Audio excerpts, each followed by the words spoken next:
Hello, folks, and welcome back. We finished Flame Spitter by Jonathan Smith.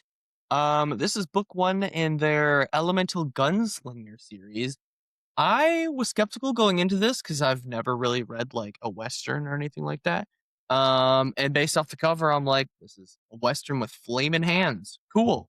I really enjoyed this book. I was not expecting to like this one as much as I did. Not that I was going into it not thinking, but I was like, oh, I've never read anything in this like subgenre, I guess, or like this setting. So I'm excited to talk about this one. And actually, we were gifted this book by Ginger and the Foxes on TikTok to go ahead and read with them ahead of their video that they're going to be doing with the author and possibly the audiobook narrators for this. Yeah, it was fun. I liked it a lot too, and I'm a big fan of progression fantasy. So I read Lonesome Dove, and I enjoyed that too. So going into it, I was like, is this going to be good? Is it going to be unique? And it was. I was pleasantly surprised by how much I enjoyed it. Wonderful. So let's dive into it. Oh, I guess we should talk about the cover first, eh?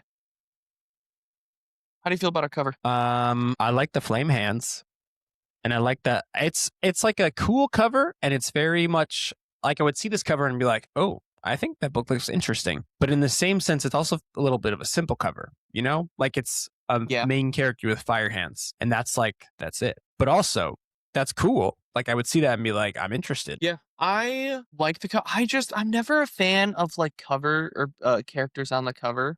You're trying to show the barrel. A little like, yeah. I wonder if book two has two bullets in there. That'd be clever. That would be clever.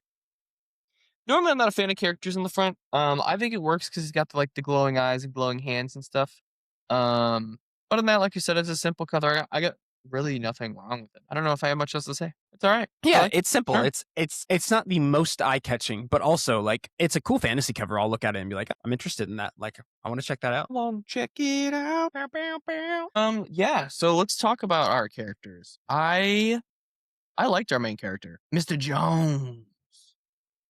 I like the whole gritty. I really don't care if I kill people. I got one rule, and it's I don't want to kill innocent people. But other than that, I just got to do what I got to do type thing. I like that.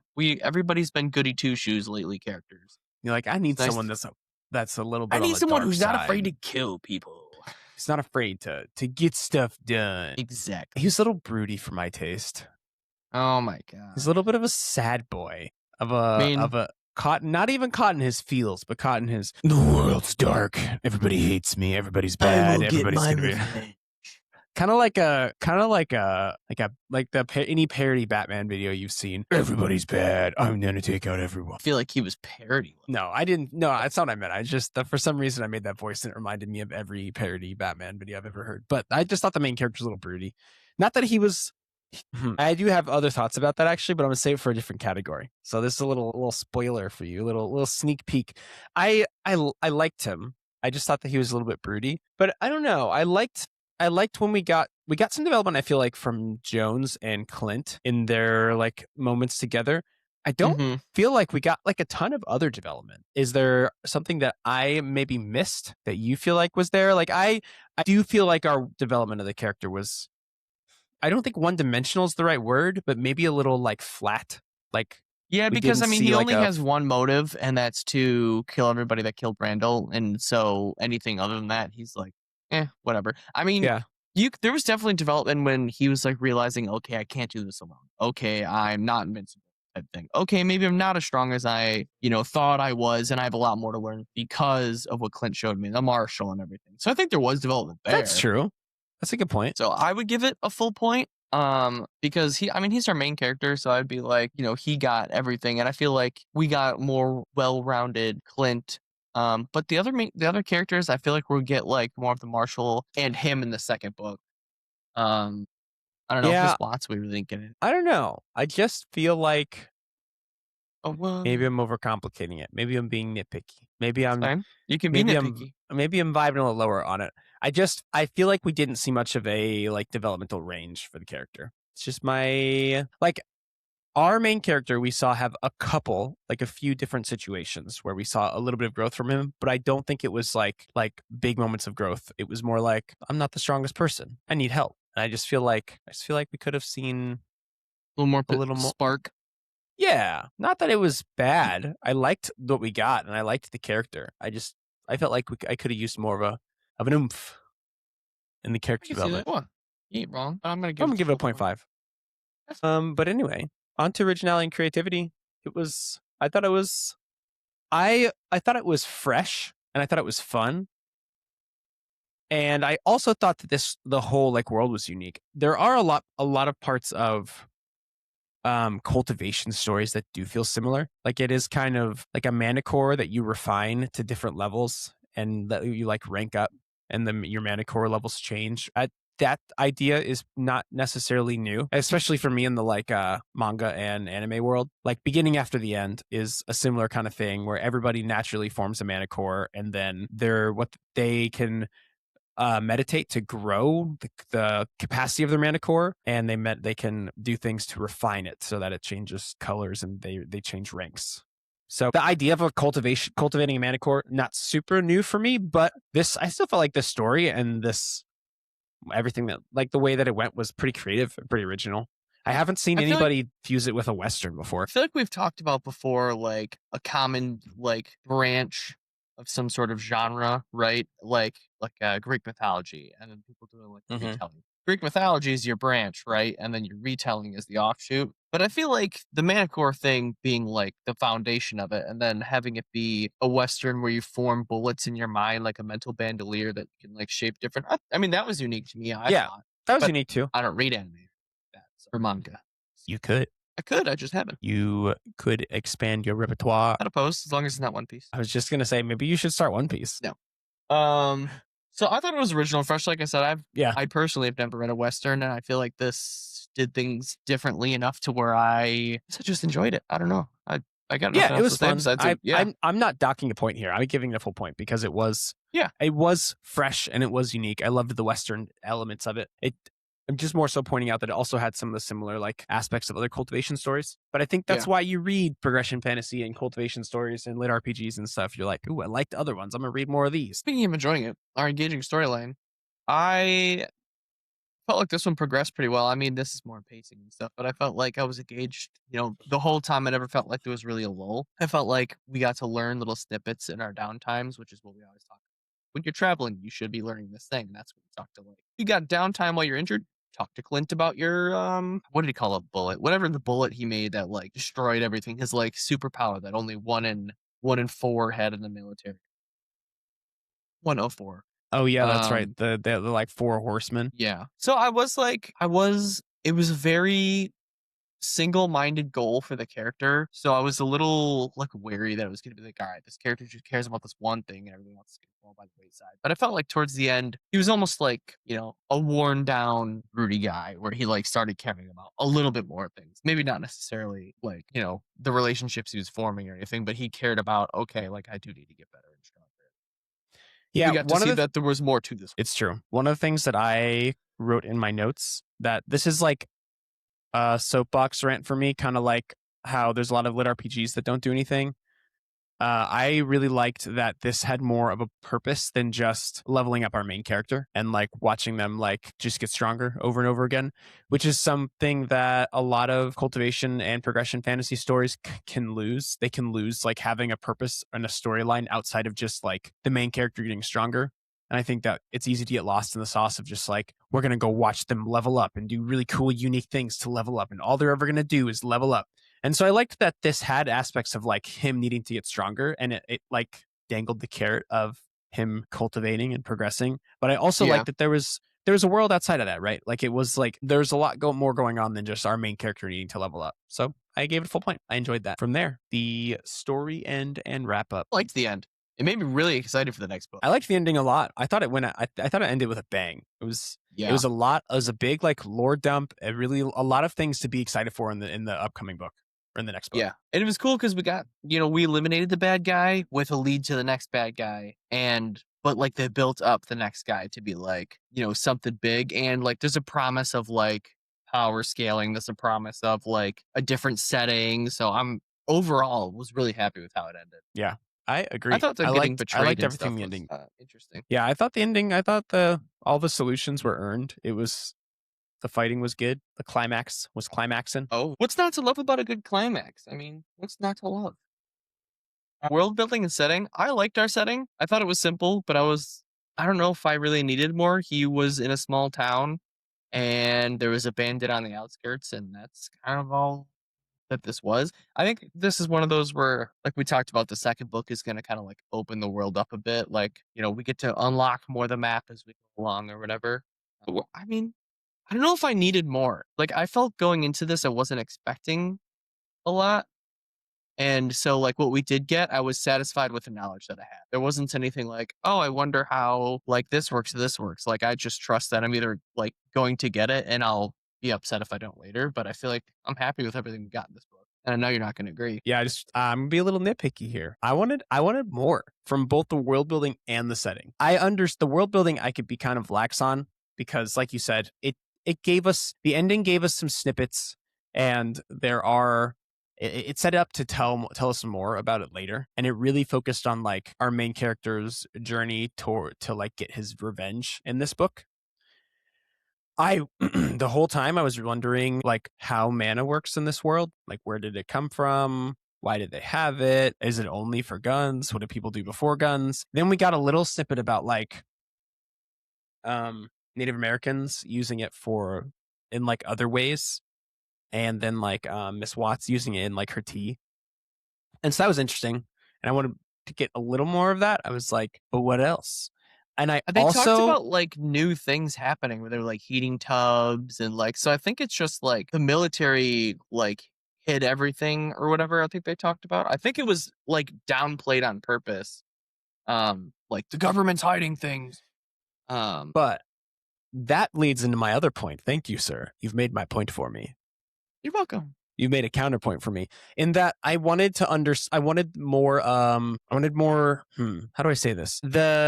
The old west feel of it was cool. I wanted a little more from that setting wise. I didn't want it to just have me rely on the understanding that I have of like the old west. I wanted it to do a little better at like describing the setting and making it feel like I was in the old west. Specifically like with like what you just said, this is not I guess you didn't make my point for me, but what you just said, the old like the government isn't hiding things from people in the old west time. There's not like widespread communication. I mean, there's like newspaper and telegram, but like are people not just like figuring out how to use mana? Does only like the government discover how to use and refine mana? Like nobody else has discovered how to. No one has thought about like meditating or like I just don't. I guess I don't understand how only the government has figured out how to use it and the people no people have like experimented and like grown it on their own or grown their own skills to be like unique outside of the military. So I'm getting sidetracked. I wanted a little more world building. And then as far as the setting, I thought I did that thing that we sometimes are nitpicky about with like books that just happen in modern day America, where they just rely on existing themes without like really explaining what the setting is or really like elaborating on what it should feel like. They're just like, that it's the Old West, an Old West saloon, picture it in your head. And you like I do know what an Old West saloon looks like from other media, but I could have used a little more elaboration. So I gave it a half point. I don't disagree. I'd probably give it a half point as well. Because I mean, it makes sense with like, okay, if this is mana and it can only be used for this stuff, that's just the way it is. It's like, okay, I guess you can only pull bullets with it. But then they're saying, oh, now they're forming different ways to use it in like we said, like heating up what was it? It's like heating up baths or no, heating steam for trains or something. I don't remember what it was. Yeah, Um, there are a few different applications. but it was like in my head, I'm like, okay, well, when did the mana stuff start? Because if it just started Yeah, within the last like 100 years, like okay, fine. But if it's been for forever, then it should yeah. be farther along. The primary the primary use of it seemed I to wonder be if it guns and said. bullets, and so I'm curious about like when did it start, and do people only know how to use it for like shooting? Or I know that there are other people that said that can like What make else their do you mana need? appear, and he talked about like didn't he talk about lighting like a fire with some fire mana? So Yeah. I feel like there is more. The only way we really see it used in the book is for bullets, but like it sounds like they have like typical ability to But use magic, like elemental what magic. what they did say though is like you have to have like a pretty strong mana to be able to like manifest it like in your hands and stuff like that. Like he was doing with this like parlor trick to be able to light. So Hmm. if majority of the population, say like 90% can't do that, then it's not a lot of people are able to experiment. The only people that have that much mana are in the military or, a villain abusing. We don't know. We don't know. That's why it's there. It's all speculation. So I gave that one a half point. I gave it a full point on pacing and structure, though. I felt the pacing of this book was good. I felt Me like I was too. flying through it too. Yeah. Pacing, good. Structure, good. I put in my notes winning. Hashtag winning. No notes because it was just great. Lots more to say when it's bad, but it was good. And so the book read smoothly, kept moving right along. Structure was great. I liked that. I liked the Sanderlanche. It's not really Sanderlanche. It was just a good climax to the book. I enjoyed that. A good third act. Yeah, it culminated well. It cultivated well. Thank you. All right, emotional impact. Do you want to go first, or do you want me to go first? You may go first. Okay, this is my last villain category. Other ones, I think I had a little bit of beef with character development, a little bit of beef with the world building setting, and then a little beef with emotional impact. This is what I was starting to say in the beginning, and I was like, I'm going to save it. I felt like our main character being broody and emotional made his emotional range feel really limited. Like, I don't think we saw him have genuine like joy or positive emotions. And so the absence of positive emotions made his negative ones feel really like, it just made his emotional range feel flat. So I enjoyed when he connected with Clint over the shared trauma.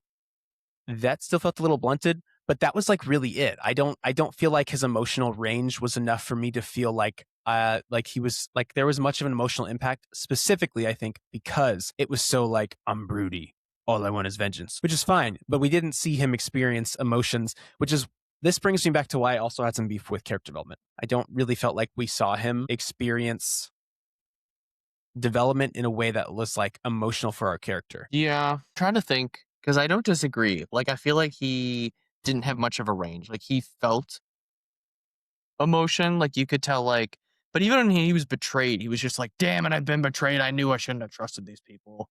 Yeah, Like, kind and of just felt. that's specifically what I put in my notes is that like the absence of his positive emotions made his negative ones feel flat as well. Yeah, I would tend to agree with you there. There, but even like the other characters, like Miss Watts, kind of felt like a character that was kind of just like there. So like her emotional moments, like fretting over, like, oh, I gotta like save my town and stuff. It's like they don't really know you enough to care if you save. Yeah. But I felt like Marshall and Clint almost had the most emotional range. They did. The like knowing like that the Marshal knew Randall and was like, I want to like train you and grow you and we're gonna do things together. Yeah, that lens over the character development is why I had a hard time rating it higher than a half point, because a lot of the way the characters interacted and developed felt kind of flat to me. And to me, that like stems back to our main character being a little one dimensional. Yeah, And I just that he mean, was a sad, angry boy who's going to go kill everybody. And if he doesn't live, he doesn't live. as long as I take down them, I don't care if I. Yeah. Yeah, so I'll probably get it a 0.5. Yeah, that's what I did. I gave it a 0.5 on emotional impact.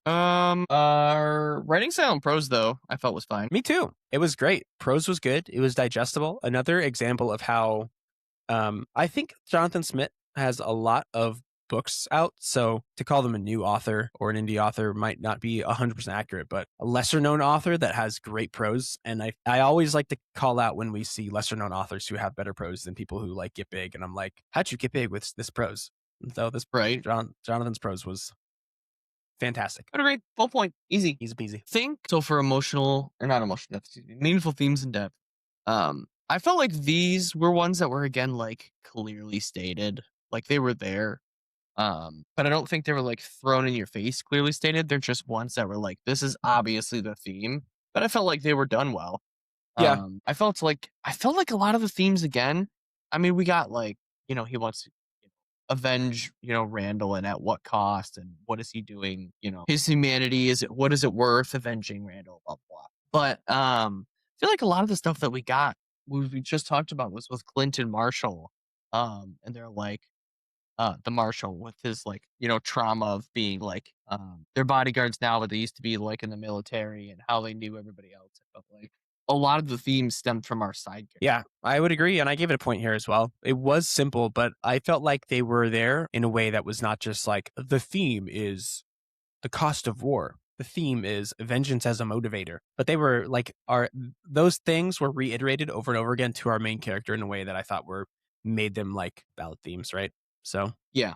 like he was shunned away from only having vengeance as his motivator time and time again. And Clint talked about how much being in the military costs him vengeance. Yeah. They were simple, they were there, but I don't think they were in your face. Agree. Approved.